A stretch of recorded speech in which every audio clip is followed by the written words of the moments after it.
Private Folio Voice listeners, welcome back. We're so glad you're here to join us for another great episode.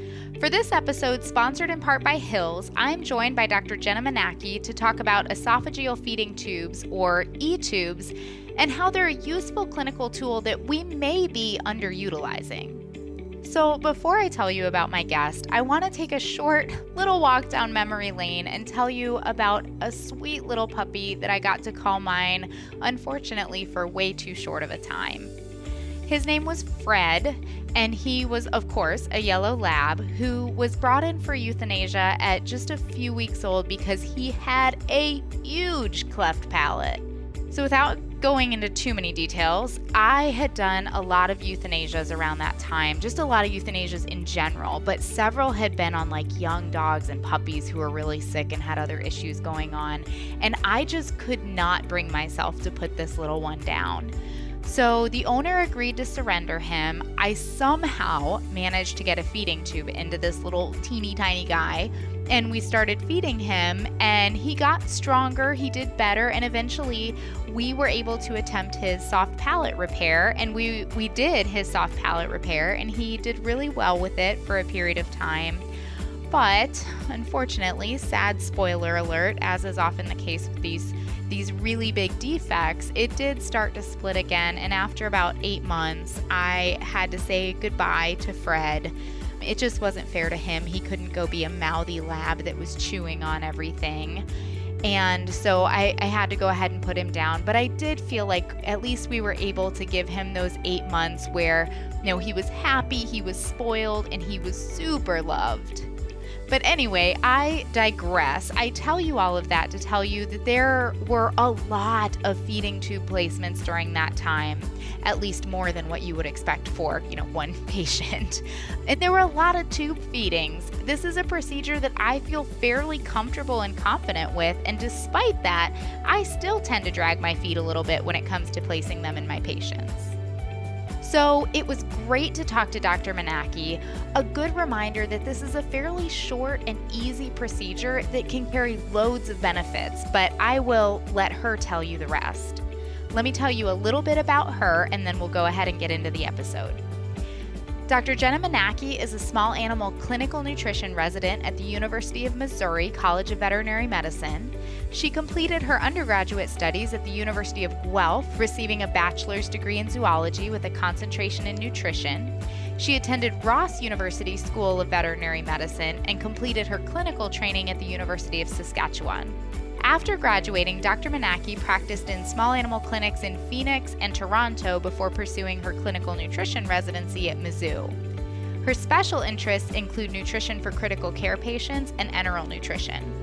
Perfect for someone who wants to discuss feeding tubes on this episode. Let's go ahead and get into it. I'm excited today to be talking about e-tubes. I feel like I've been hearing more and more about this recently, and really important topic. So I'm joined by Dr. Jenna Manaki. Jenna, thanks so much for joining me today. Thanks for having me. We're thrilled to have you to talk about, like we said, a really important topic, and that's e-tubes or esophagostomy tubes. So let's start super basic. What are some of the indications for an e-tube? We love our e-tubes here at the University of Missouri. I think we probably put in 2 to 3 a week, especially when we're really busy. And we love them for anorexic patients, so patients that haven't eaten for 3 to 5 days, or patients that we know are probably not going to be able to eat by mouth. So things like cats with renal disease, pets with DKA, hepatic lipidosis, patients that have had oral surgery. So some of our dental patients get them, or our surgical oncology patients. So we use them a lot here. I never thought about dental patients, but I guess, there's probably maybe not for like basic extractions, but some of the more advanced procedures, that really being a useful tool in those patients. Yeah, broken jaws, severe stomatitis while they're healing. If we don't think they're going to want to eat by mouth, they're great tools for us to have. Absolutely. Absolutely. So you're talking about putting in 2 to 3 a week, which I would say I've put in my fair share of e-tubes. I really like them, but I don't think I've ever, I wouldn't say it's something that I do commonly. And It sounds like maybe it's something that we should consider more commonly, but what do you think the barriers are to putting these e-tubes in? I think a lot of veterinarians, we don't necessarily get a lot of training in vet school on how to put feeding tubes in. So it can be a daunting task. But once you learn how to put them in, it's actually a very fast process, doesn't take a lot of time under anesthesia. I think one of the other barriers is how do we communicate to the owners how to deal with the feeding tube, do the feedings. And I think you have to think of it almost like a diabetic consult where you're probably going to need to spend a good 45 minutes with them in a room. But once they have it down and you show them how to use them, it's usually pretty straightforward to teach somebody how to do a feeding tube. Absolutely. And I have to agree with you as far as the client education. I'm going to tell a personal anecdote here for a minute, but I had a little cleft palate puppy for a little while. Unfortunately, despite his repair, his palate ended up splitting again. So it was not a long-term relationship, but we did get him some good quality of life for a little while. So during that time, while we were trying to repair his palate, I placed and replaced a lot of e-tubes. I agree with you, a pretty simple procedure once you get the hang of it. But the thought of having to explain to a client, what to do and how to maintain that and feeling like you've explained it in such a way that they're comfortable with it does seem like a really daunting task. Do you have, just kind of some good tips of how you communicate with pet owners about how to maintain these tubes? Yeah, usually what I do, especially if the patient is hospitalized, is I give them a call ahead of time. I will email them a little like introductory handout with links to YouTube videos.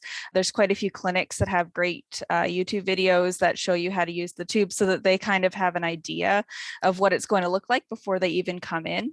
And then I tell them, before we send your pet home, we're definitely going to sit down, book half an hour to an hour of your time and we will go through everything. And I think seeing it takes a lot of the stress out of the whole thing. So don't just expect them to go home and know what to do.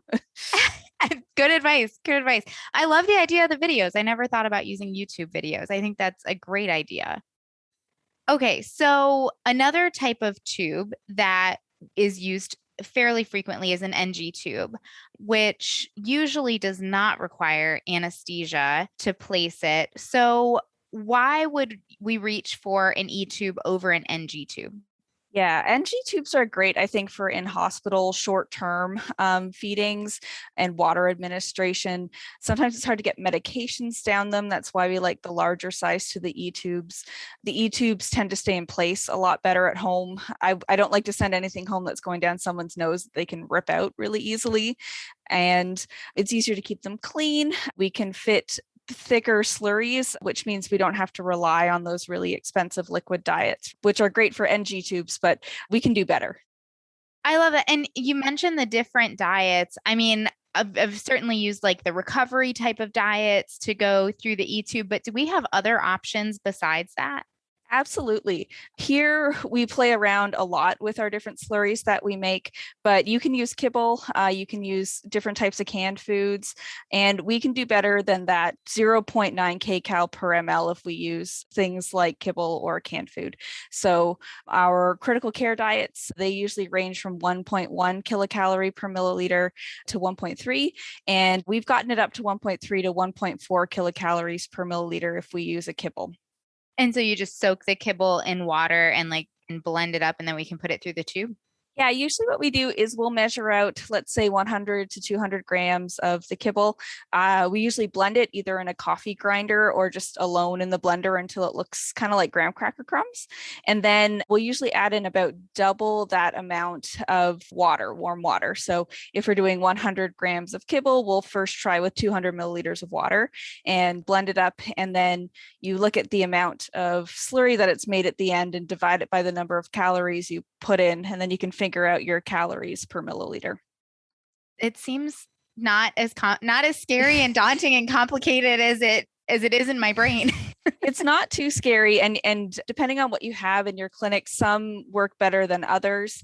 We always like to leave ours out for maybe 15, 20 minutes. Some of them turn into blocks of jello, and those are obviously aren't great for putting down a feeding tube. But we have our consistent go-to foods. But it's nice because then you can try hydrolyzed foods for pets with allergies. You can do low-fat diets. You can do kidney diets. So don't be afraid to try and play around with your blender. That's such good advice. There's so many options out there that I never would have considered. So, what about the types of e-tubes? In the past, I will admit I've used red rubbers for the most part, but what other options do we have out there? Yeah, I think red rubbers are great. And that's what I used when I was in private practice as well. The problem with red rubbers, if you're not doing it, cut the tip off because sometimes that little hole at the bottom of them can really cause issues when you're trying to get a thicker slurry through it. They can also kind of harden, which I'm sure most vets that have used red rubbers understand. You pull them out of the drawer and all of a sudden they're super hard and not flexible anymore. Mila makes a couple different types of feeding tubes. They do have really nice polyurethane tubes. And then you can get, I think it's just basic medical grade silicone tubing that we use here most of the time. We call it silastic tubing. And that's nice because the suture grabs onto it nicely and it comes almost like in a reel. So you can just pull a length off and put it in. So not expensive. It's actually probably cheaper than using a red rubber or a Mila. Yeah, that sounds amazing. Like totally customizable. Yeah, exactly. Does it come in different diameters? It does. There's 3 or 4 different diameters, and the internal French can be anywhere from 16 French is what we use for most of our kind of medium-sized dogs. There's a 12 French internal diameter for cats and small dogs. I love it. And good guidelines for sizes, because that was one thing when I first started placing e-tubes that I picked way too small of a red rubber because it's intimidating. And I was like, oh, I'm going to need something a little bigger than this. Yeah, if you can, I would always try to use at least a 12 French tube. If we're using a critical care diet, sometimes we can use a 10 French, but 12 French is usually the best size. After doing lots and lots of tube feeding myself, I have to 100% agree with you. At least a 12 French if you can do it. Yeah, we fit up to 20 French in our Great Danes, so they Absolutely. can get pretty big ones. We talked a little bit earlier about client communication and how to communicate with them about maintaining the e-tube, but how do you talk to them initially about putting one in? I mean, clients a lot of times hear feeding tube and it sounds like this, scary invasive measure. So how do we help clients or pet owners wrap their heads around this concept and be okay with it? Yeah, I think being open with them about the complications, we have to put them under anesthesia, but letting them know that in the long term, it's something, you put it in once and we don't take it out until we're 100% sure your pet's going to eat on their own. And there's a lot of really important uses that we can use it for just instead of just feeding. But once you explain to them that, you want them to have a full belly, and once they have a full belly, then they probably want to eat more on their own. A lot of people kind of warm up to it. There's definitely certain people that take to it better, especially, retired people that work from home, people that can do 3 to 4 meals a day tend to warm up to it a bit more. But a lot of people, they just want their pets home. And once you explain to them, hey, if we put this feeding tube in, you can do a lot of what we do here at home, then they warm up to it a lot more. Absolutely. Absolutely. We also talked a little bit about formulating like a kibble diet and how to divide up your calories and things like that. But what are some considerations we should keep in mind in terms of how much to feed through the tube at a time? How many meals do we have to divide that up into? That is a really, really good point. I think a lot of people get kind of gung-ho and excited and try to feed a lot all at once. We usually start our pets at 1/3 RER, split into 3 to 4 meals a day. And the reason for that is we don't know how much volume their stomach is used to. Obviously, when we're watering down foods, it's going to be a larger volume. You want to start at 5 to 10 milliliters per kilogram per meal. So that's a fairly small volume. That's usually actually fairly similar to your 1/3 RER divided into 4 meals a day. Our top number that we kind of get wary is 20 milliliters per kilogram per meal. That's kind of our max stomach volume. So we don't really want to go above that, or else we might risk nausea or vomiting. I have been guilty of that, of getting a little too gung ho. And I did have a patient vomit, but I learned my lesson the first time and it never happened again. And we got that feeding tube out of that patient. She did wonderfully. Great. I recently had a case where a feeding tube was placed somewhere else. And so the patient came to us with a feeding tube. And it was a referral situation. So we were kind of going back and forth managing this patient. And next thing we know, we find out this feeding tube, it had been in place for several weeks. And our initial reaction was, oh my gosh, we need to get this thing out of there. But actually, the feedback we were getting was that the tube was actually fine to stay in place for the length of time that it had been there. And there wasn't really like a maximum time frame that they were concerned about. We just needed to get this patient back to eating. Is there a maximum amount of time that you would recommend keeping a tube in place, or an indication where you would say this is a hard indication to pull that tube and get it out of there? Yeah, most of our patients would probably only have their feeding tubes for 2 to 3 weeks at a time. But if the owners keep it clean, so if we send them home with some dilute Chlorhex and clean around that stoma in the neck once or twice a day, they can stay in for 2 to 3 months. If they keep really good care of that feeding tube site and the pets are doing well, we can even keep them in for up to 6 months at a time, as long as that the tube itself looks good and there's no signs of infection. I'd want to get it out earlier. If the pet is eating and there is an infection around that stoma, then obviously we don't want that to spread or get worse or make them feel bad. We have cultured MRSIP, unfortunately, here out of our feeding tube sites. So keeping it clean, keeping it covered, and keeping it dry is really important. And yeah, I think we were at like 5 or 6 weeks at this point when we were having this discussion. And I have to say that the site looked pristine. And that was exactly the feedback we got. They said, as long as there's no infection, the site looks good, the patient's doing well. And, the patient was improving. They said, keep going. It'll be fine. Yeah, as long as the patient's doing well, if it sounds like it's something this pet is going to need for longer than 3 to 4 months, then I would talk to an internal medicine specialist. And sometimes we can put in peg tubes or Mickeys for lifelong feeding if we have to. Sure. I remember seeing a few of those placed when I was working in the ICU before vet school, and, very low profile, wrap them up type of tubes. It's amazing what they can put in these days. It really is. It really is. Are there any contraindications to putting in an E-tube? Any situations where we would say this is not a good idea? Yes, I think the biggest contraindication is if they have something going on with their lower esophageal sphincter. Obviously, we place our E-tubes to be above the stomach technically, so we need that sphincter to be able to open and close normally for us to get our food into the stomach. So here at Mizzou, we have a lot of patients. We're kind of known for our mega esophagus evaluations and surgery. So those patients can't get E-tubes, obviously, because their lower esophageal sphincter doesn't work. Anything with neoplasia, so if we're worried about any esophageal or gastric cancer, then we probably shouldn't put in an E-tube. If they have uncontrolled vomiting, not ideal. We want to get that under control before we try to feed through an E-tube. I think that's most of it. If we're going to put them under anesthesia, obviously we want them to be as stable as possible. So I wouldn't try to put in a feeding tube until we have all their electrolytes and hydration corrected.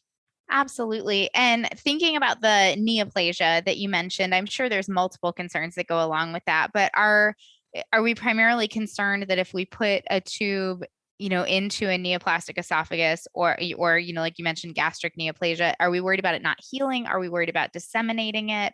That's the biggest thing, is not healing. I actually had a case the other week where we were trying to put a G tube in and we hadn't realized the cancer had spread to the stomach, and then they couldn't close the stomach after they made the stoma. So obviously we want that to heal. And in esophageal tubes, they heal, they get a fibrin seal really quickly, like within 24 hours. So it's not usually a big deal.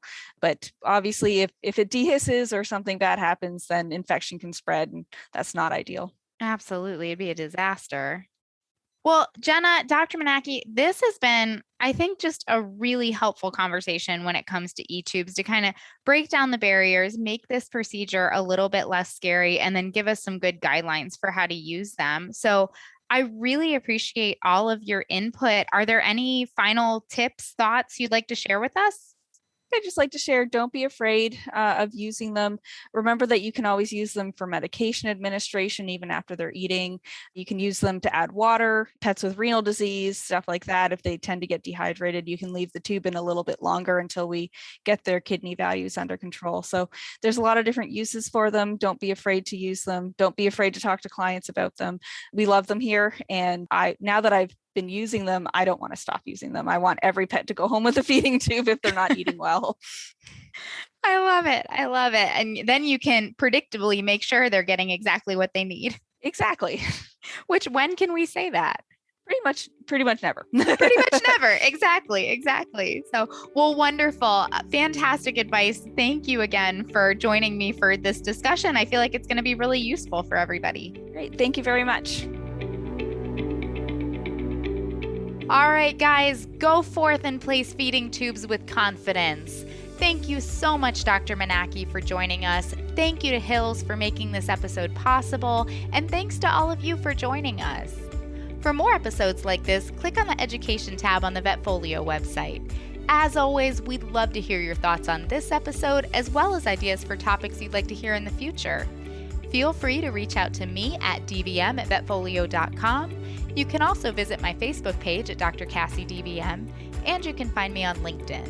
And remember, if one animal is better off because of you today, it's a great day.